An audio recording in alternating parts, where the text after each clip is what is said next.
What if the real reason most families never build a multi-generational legacy has nothing to do with money and everything to do with psychology? Because the painful truth is this: most people don't lose the future in the bank, they lose it in the home, in the silence, in the habits, in the values that never get passed down. And that is exactly why wealth building fails. This isn't just about money, it's about what happens during intergenerational wealth transfer. It's about the money psychology traps families never see coming. It's about why the third-generation wealth curse keeps showing up in different forms, even in families that worked hard, sacrificed deeply, and did everything they thought was right. So let's break down the real psychology behind why people failed to build a lasting legacy. 1. They passed down comfort, but not the struggle that created it. This is where it begins. The first generation usually knows pain. They know what it feels like to go without. They know what it means to stay up at night wondering how the bills will be paid. They know what sacrifice tastes like. And that pain becomes discipline. But then success arrives, and naturally, they want their children to have an easier life. That instinct is loving. It's human. It makes sense. But here's the problem. When children inherit the reward without understanding the cost, they often enjoy the lifestyle, but never absorb the mindset that built it. They see the house, but not the sleepless nights behind it. They see the vacations, but not the years of pressure, risk, and restraint that paid for them. They inherit the fruit, but not the roots. And when people grow up surrounded by results they didn't help create, they can start mistaking wealth for normal, not earned, not fragile, just expected. That's how emotional distance from money begins, and that's the first crack in any family legacy. 2. Many families confuse love with rescue. This one hurts because it usually comes from a good heart. A parent works their whole life and thinks, "I never want my kids to suffer the way I did." So they step in early, they solve every problem fast, they remove pressure, they soften every landing. At first, that feels like protection, but over time, it can quietly build something dangerous, a wealth entitlement mindset. Not always arrogance, not always selfishness, sometimes it looks softer than that. Sometimes it looks like low resilience, low urgency, low appreciation. A person who has options but no hunger, access but no direction, comfort but no character. Because when life never asks much from you, you never discover what you're made of. And that's the tragedy. The same money that was supposed to create freedom can slowly take away grit. The same inheritance that was supposed to be a blessing can become emotional anesthesia. It numbs the drive to grow. This is one of the biggest financial legacy mistakes families make. They think giving more automatically means loving more. But a lasting legacy is not built by making life endlessly easier. It's built by helping the next person become stronger. 3. Families stay silent about money. And silence always collects interest.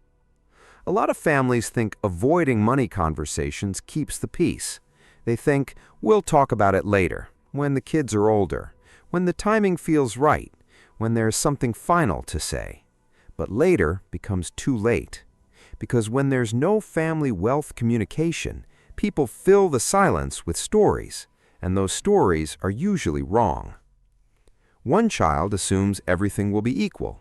Another assumes they're being shut out. A spouse feels uncertain. A parent feels guilty. A grandchild grows up sensing that money is important, but also strangely forbidden. Now nobody is talking, but everybody is feeling. That is how confusion turns into tension. That is how tension turns into resentment. And that is how wealth starts dividing the very people it was supposed to protect. The hardest part is that many families are not destroyed by bad intentions. They're destroyed by avoided conversations. The money sits there, but the meaning around it is never made clear.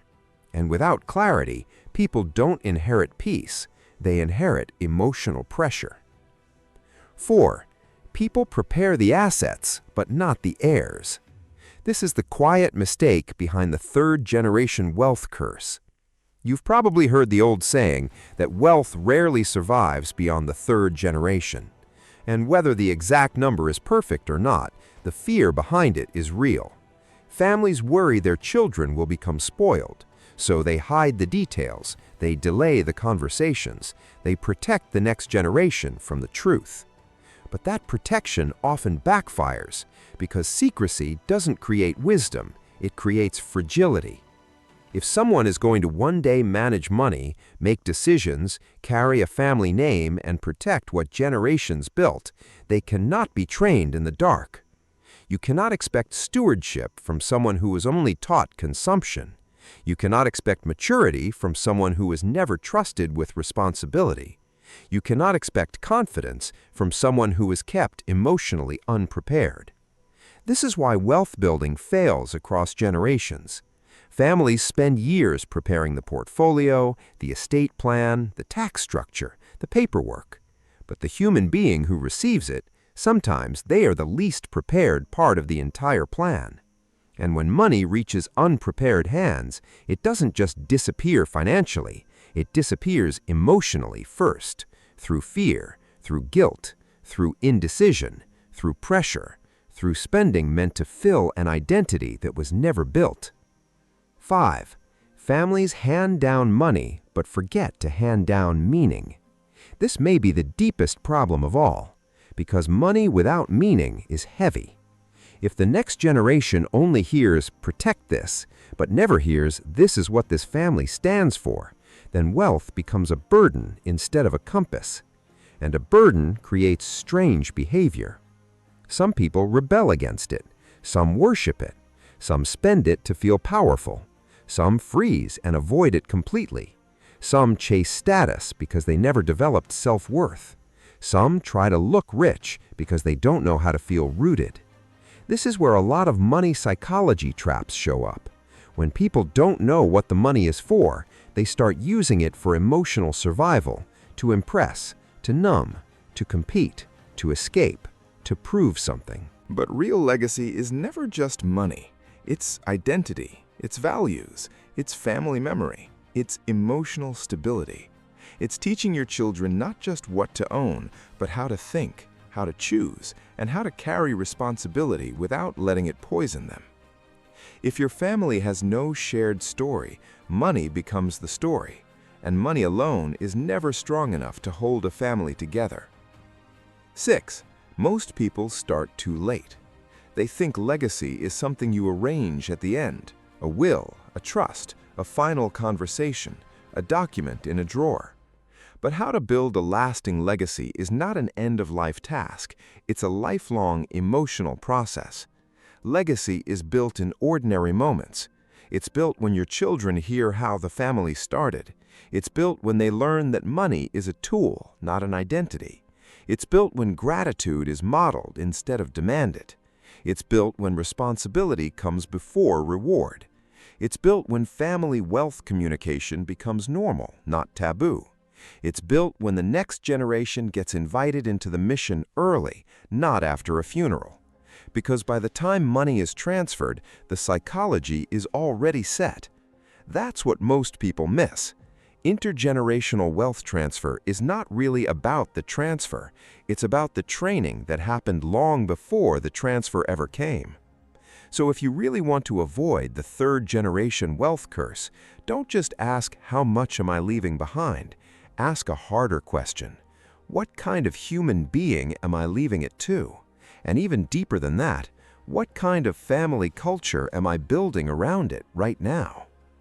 Because a multi-generational legacy is not preserved by money alone. It is preserved by emotionally strong people, by clear values, by honest conversations, by children who understand both the privilege and the responsibility, by families who teach stewardship before ownership, by purpose before possession, by gratitude before access. That is how lasting wealth survives. Not when people inherit money, but when they inherit mindset. Not when they receive comfort, but when they receive character. Not when they are impressed by the lifestyle, but when they are trusted with the responsibility behind it. So if you've been wondering why wealth building fails, this is the answer most people never say out loud. Families do not usually collapse because they lacked money. They collapse because they lacked emotional preparation, family vision, and the courage to talk openly before silence became damage. And that means the solution is still in your hands. You can start the conversations. You can teach the values. You can break the secrecy. You can stop making the same financial legacy mistakes. You can build something your grandchildren don't just spend, but understand. Because the greatest inheritance is not cash, it's clarity, it's discipline, it's identity. It's a family that knows who they are, what they stand for, and why the legacy matters in the first place. And that is how you build a legacy that lives longer than you do. If you want more videos that break down the hidden psychology behind money, family, and human behavior, subscribe now. Because on this channel, we don't just talk about wealth, we talk about what makes it last.